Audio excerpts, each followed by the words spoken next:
Bonjour tout le monde, alors j'espère que vous allez bien, c'est Sandrine, je viens vous parler aujourd'hui des horoscopes du mois de mai et je vais vous parler du signe de la Vierge. Alors bien sûr ça reste un tirage général, ça ne parlera pas à tout le monde, alors on n'hésite pas à aller écouter son signe ascendant et son signe lunaire qui peut parfois parler davantage.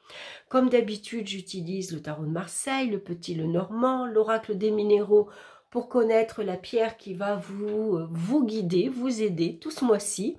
Et puis une petite carte conseil du petit oracle des animaux de pouvoir de Claire Duval. Alors, on va regarder la carte centrale qui nous donne l'énergie de ce mois-ci. Et on a l'impératrice. Alors, c'est rigolo parce que quand j'ai battu les cartes, je pensais à l'impératrice. Je pensais à l'impératrice parce que je me disais, ce mois-ci, j'ai besoin de créativité. Et je sais que l'impératrice, elle a beaucoup d'idées, elle. Voilà, elle a un mental qui fusionne de longue. Donc ce mois-ci, peut-être, vous allez avoir un mental en effervescence, avec beaucoup d'idées.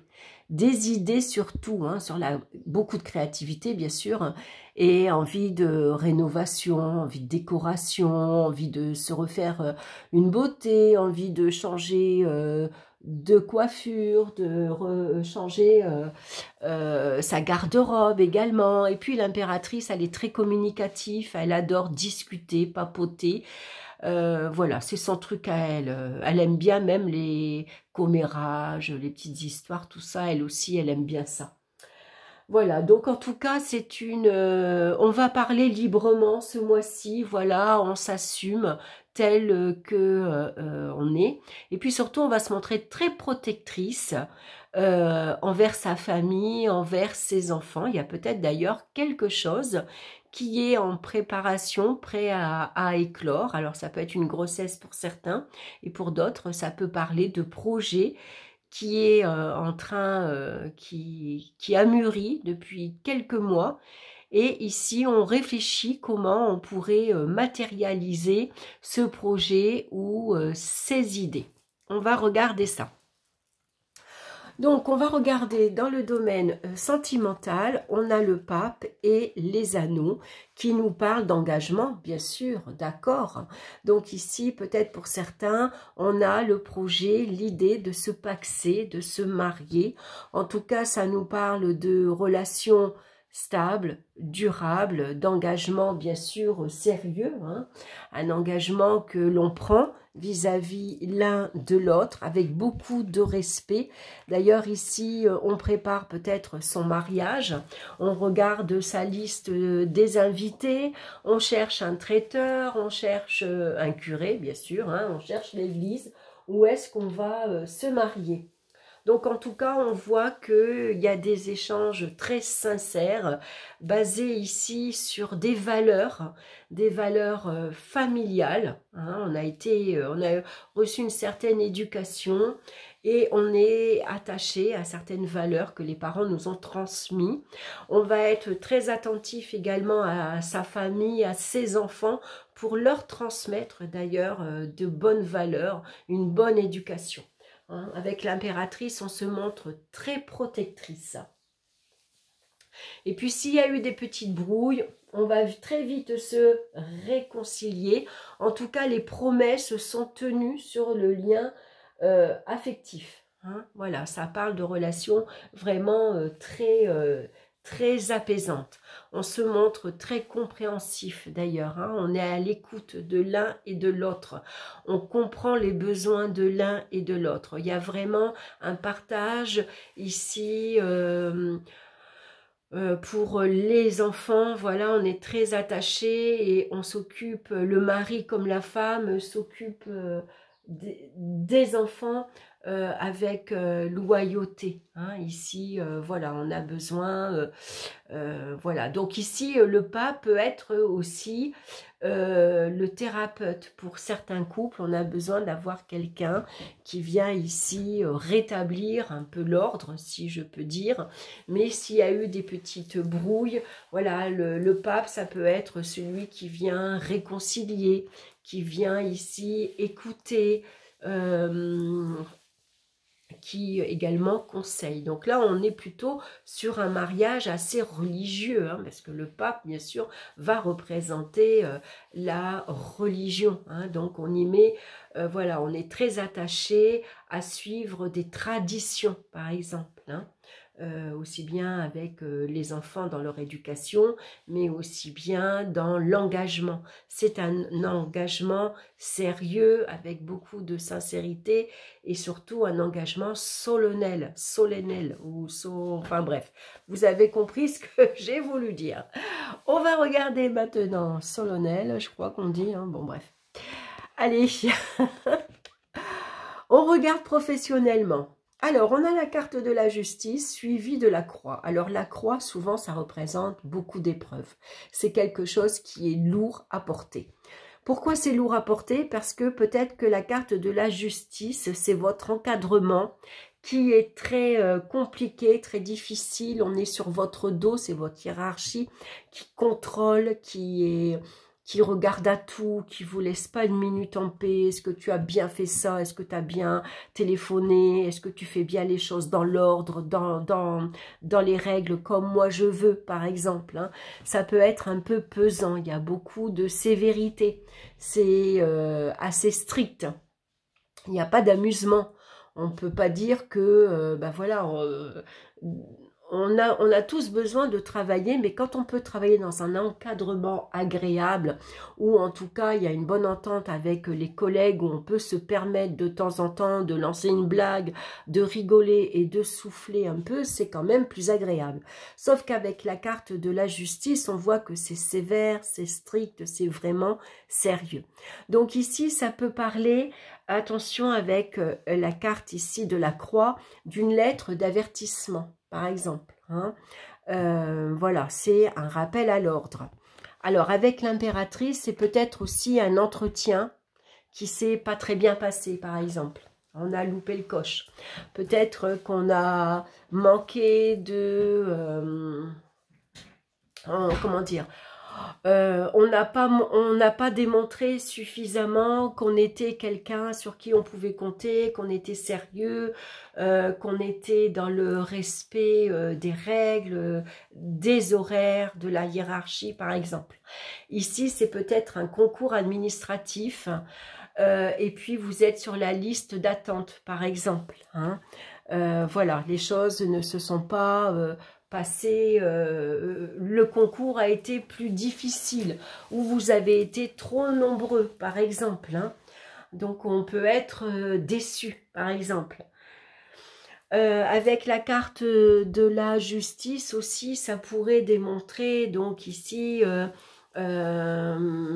vous avez passé voilà un concours administratif, ou tout simplement vous pensiez signer un contrat de longue durée et on vous propose que des CDD, par exemple, on signe au mois par mois. Hein, c'est un petit peu compliqué. Il y a peut-être aussi de la jalousie dans votre entourage professionnel, avec une directrice ici très exigeante, très directive, qui est un peu trop autoritaire, par exemple. Hein. Ça peut manquer de... voilà, ça manque de souplesse dans la communication. Ici, ça peut manquer un manque d'organisation professionnelle. Les plannings ne sont pas respectés. Voilà, votre jour de congé est chamboulé. Il y a le planning qui change tout le temps, par exemple, et ça devient vraiment difficile. Hein. Donc, voilà, peut-être qu'il y a des bavardages, des ragots aussi dans l'entourage professionnel, et puis beaucoup de difficultés à concrétiser un projet. Peut-être que c'est un peu difficile pour vous d'obtenir un diplôme, par exemple. Hein, voilà, c'est plus fastidieux que prévu. Donc, avec l'impératrice, il va falloir se montrer ingénieuse. Chercher dans sa mémoire des idées nouvelles pour justement contrecarrer peut-être cette discipline qui est un peu trop exigeante. On va regarder maintenant dans au niveau financier. On a tempérance et on a la carte des nuages qui nous parle de complications, de petits soucis, de petites contrariétés. Alors les nuages sont passagères et d'ailleurs tempérance, elle s'adapte. Voilà, ce mois-ci, j'ai pas beaucoup d'argent, je fais avec. Voilà, j'essaye de maintenir la tête hors de l'eau. Je jongle entre deux comptes, par exemple. Je vais jongler entre les sorties et les rentrées. Et puis, je vais faire en sorte que de maintenir ici un équilibre. Alors, on a l'impératrice qui, grâce à elle, a des idées aussi, comme je vous ai dit... comment dire, qui a beaucoup d'idées en elle, hein. Elle a beaucoup de... elle est prévoyante, par exemple. Hein. Donc, elle va faire en sorte que tout se passe bien.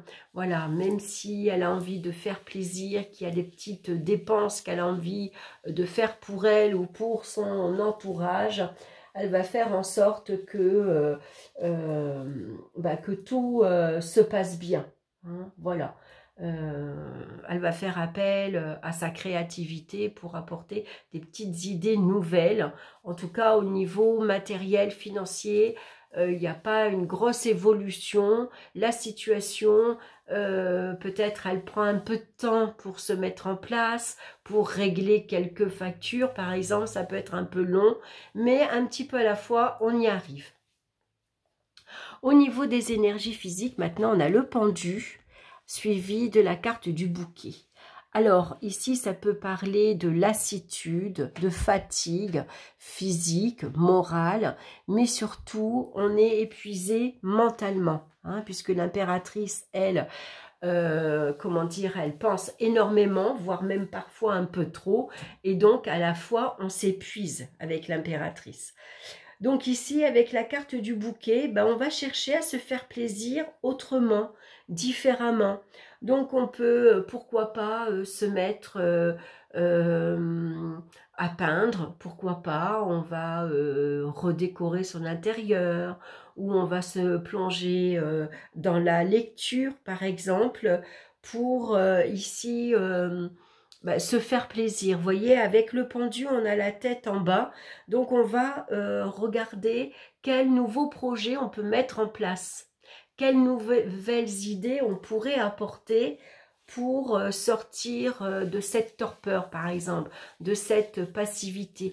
Alors ici, on vous dit qu'avec le pendu, c'est bien de se mettre un peu à l'arrêt, de se reposer, tout simplement, de ne rien faire, de se mettre dans le canapé, à regarder un film. Ça repose l'esprit. On arrête de penser quand on se concentre sur une lecture ou quand on se concentre pour voir un film. Automatiquement, on n'a pas le mental qui est agité. Hein. Normalement, ça apaise un peu parce que du coup, on est dans le film et on n'est pas dans ses soucis. Donc là, on vous dit de dire stop, j'arrête de penser. Maintenant, je suis fatiguée, je suis un peu épuisée, j'ai besoin de calme, de tranquillité, j'ai besoin de faire des choses qui m'apportent du plaisir, des choses qui me font du bien, hein, à moi. Donc, on n'hésite pas à se reposer et pourquoi pas à se mettre la tête à l'envers. Comme ça, on peut ici chercher qu'est-ce qu'on peut mettre en place, quelle idée nouvelle je pourrais apporter dans ma vie et qui me ferait plaisir, qui me ferait du bien.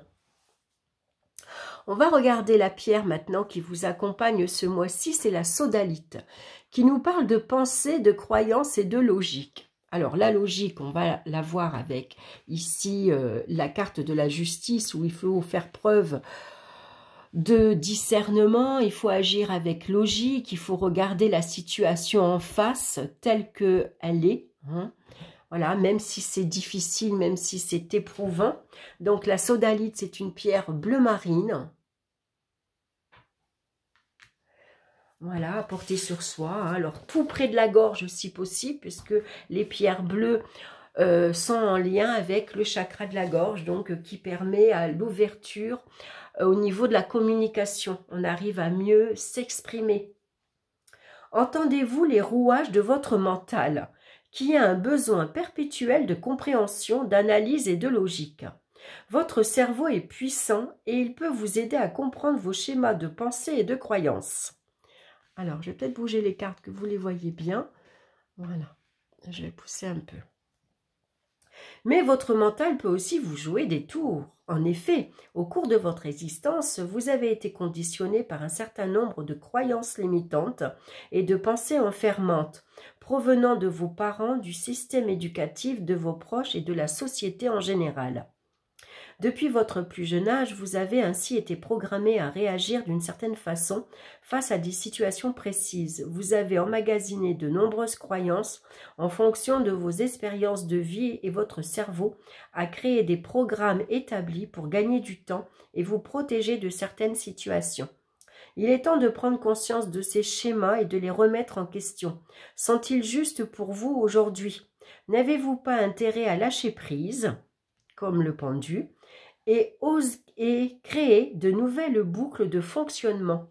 Voilà, en se mettant ici en repos, ça permet de lâcher prise et ici d'aller chercher, de créer de nouvelles boucles de fonctionnement. Voilà, vous avez besoin de nouveautés, de lâcher prise, de repos et de voir les choses sous un angle différent. Ici, la carte qui vous accompagne, le conseil ce mois-ci, c'est le dauphin. À travers la respiration, mon énergie circule et je libère mes émotions. Voilà, vous voyez ici le pendu, on pourrait dire qu'il fait un exercice de yoga. Hein, et le yoga est basé sur la respiration. Donc la respiration permet déjà de souffler, de calmer son mental, d'être plus ancré, d'être plus dans le moment présent.